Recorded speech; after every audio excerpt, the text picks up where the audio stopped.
Did you know that a 45-year-old accountant ran her first marathon last year after watching a single TED Talk? It sounds like a wild plot twist, but that spark of inspiration turned into months of early mornings, blisters, and finally crossing the finish line. What if the next big breakthrough for you is just a story away? That story is a perfect illustration of how motivation can shift from a fleeting feeling to sustained action. In today's episode, we'll unpack the science behind that shift, explore why we often stall, and share concrete tactics you can start using right now.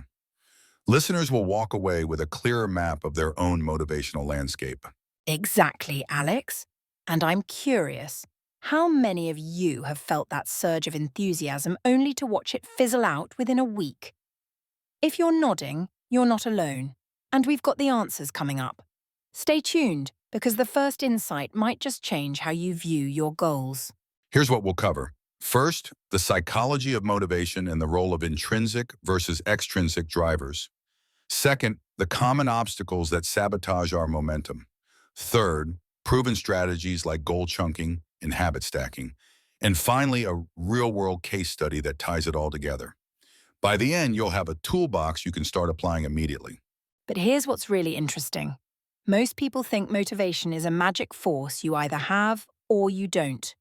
What most people don't realize is that it's a skill you can train, just like a muscle. So let's dive into the main discussion and start flexing those motivational muscles. Let's start with the basics. Psychologists define motivation as the process that initiates, guides, and sustains goal-directed behavior. And they split it into intrinsic motivation, driven by personal satisfaction, and extrinsic motivation, driven by external rewards. Studies from the University of Rochester show that intrinsic motivation predicts longer-term persistence by up to 30% compared to extrinsic cues alone. So, Sarah, how do you think we can tap into that internal fire? Great question, Alex. One trick is to connect tasks to personal values. Think of it as adding emotional fuel to the engine. For example, if you value community, framing a workout as a way to stay healthy for your family can turn a mundane jog into a meaningful mission. What's particularly interesting is that this alignment often creates a self-reinforcing loop of satisfaction and progress. That reminds me of a classic study by Dacey and Ryan, where participants who chose their own projects reported higher engagement than those assigned tasks, even when the rewards were identical. Here's where it gets fascinating. The brain releases dopamine not just for reward, but for the anticipation of progress toward a self-chosen goal. So the act of choosing itself can be a powerful motivator. Exactly. And that's why we see so many people struggle when external pressures dominate, like deadlines that feel imposed rather than chosen. What most people don't realize is that even small choices, like picking a playlist for a workout, can boost that sense of autonomy. Have you ever tried swapping a boring task for something you love, Alex? I have, actually. I once scheduled my research writing sessions alongside my favorite coffee ritual, and the simple pleasure of that aroma increased my focus dramatically. But let's pivot to the obstacles. Why do we lose that spark after the initial excitement? The answer often lies in three common culprits: fatigue, fear of failure, and the illusion of perfection. And here's the kicker. Fatigue isn't just physical. It's mental overload from decision fatigue. When we're exhausted, our brain defaults to the path of least resistance, which usually means procrastination. What's particularly interesting is that setting micro goals can trick the brain into perceiving progress, reducing that overload. That's a great point, Sarah. Research from Harvard Business Review suggests that breaking a large goal into bite-sized tasks can increase completion rates by up to 70%. The technique is called goal chunking, and it works because each completed chunk releases a dopamine hit, reinforcing the behavior. Have you tried applying chunking to a personal project, Sarah? I have, and it felt like building a Lego tower. Each brick added confidence for the next. Another strategy is habit stacking, where you attach a new habit to an existing routine, like doing a set of push-ups right after brushing your teeth. This leverages the brain's cue routine reward loop, making the new habit almost automatic over time. Exactly. And the science backs that up. A 2022 study in the Journal of Behavioral Medicine found that habit stacking increased adherence to new healthy behaviors by 45% compared to starting from scratch. So by piggybacking on an established cue, you bypass the resistance that usually comes with novelty. What do you think, Sarah? Any real-world example that illustrates this? Absolutely. Take Maya, a busy teacher who wanted to read more. She started by reading one page while waiting for her students to settle at the start of class. That tiny cue turned into a 30-minute nightly reading habit within a month. And that's just the beginning of how small adjustments can cascade into big results.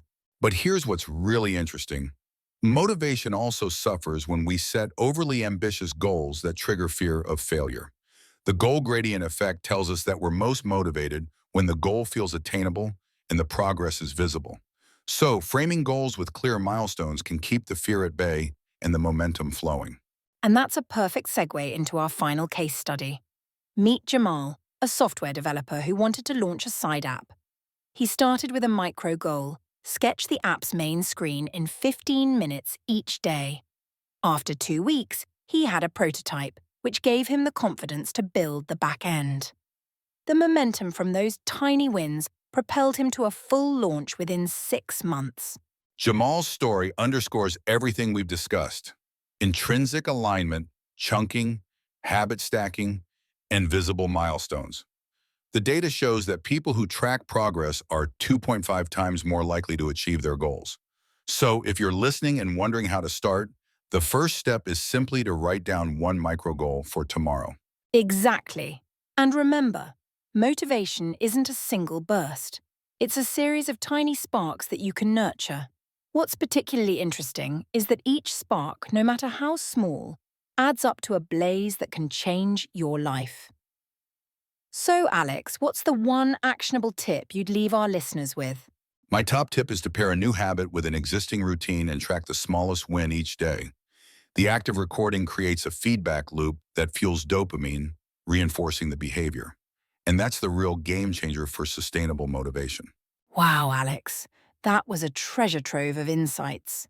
To recap, we explored the science of intrinsic motivation, tackled common obstacles, and armed you with practical tools like goal chunking and habit stacking.